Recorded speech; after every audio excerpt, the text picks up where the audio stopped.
Assalamualaikum warahmatullahi wabarakatuh. Bertemu lagi dengan saya Nurhayati dengan NIM 10222011 dari kelas C1 Akuntansi. Di sini saya akan membuat video untuk penugasan rangkuman pertemuan ketiga oleh dosen Bapak Perianto SEMSI. Di pertemuan kali ini, di pertemuan ketiga Sistem Informasi Akuntansi, Bapak menjelaskan mengenai formulir. Apa sih itu formulir? Dalam sistem akuntansi, formulir termasuk ke dalam organisasinya. Itu ada saja organisasi catatan dan laporan yang dikoordinasi sedemikian rupa untuk menyediakan informasi keuangan yang dibutuhkan oleh manajemen guna memudahkan pengelola perusahaan. Formulir atau formulir adalah dokumen yang digunakan untuk merekam terjadinya transaksi.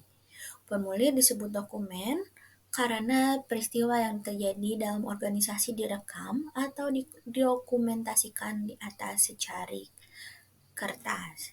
Jadi, biasanya dalam adanya suatu transaksi, kejadian transaksi, semua dicatat dalam selembaran kertas dan kertas tersebut disebut dengan formulir. Formulir disebut media karena formulir merupakan media untuk mencatat peristiwa dalam organisasi ke dalam catatan. Contoh formulir ada formulir faktur penjualan, formulir jurnal, formulir rekening buku besar.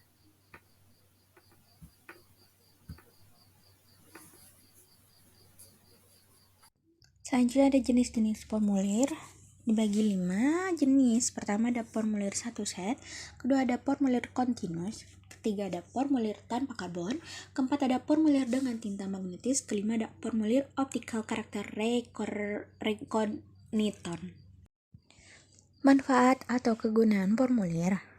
Manfaat atau kegunaan formulir adalah untuk menentukan hasil dari kegiatan. Selanjutnya untuk menjaga aktiva dan utang-utang perusahaan dan untuk memerintahkan suatu pekerjaan. Selanjutnya pergolongan formulir.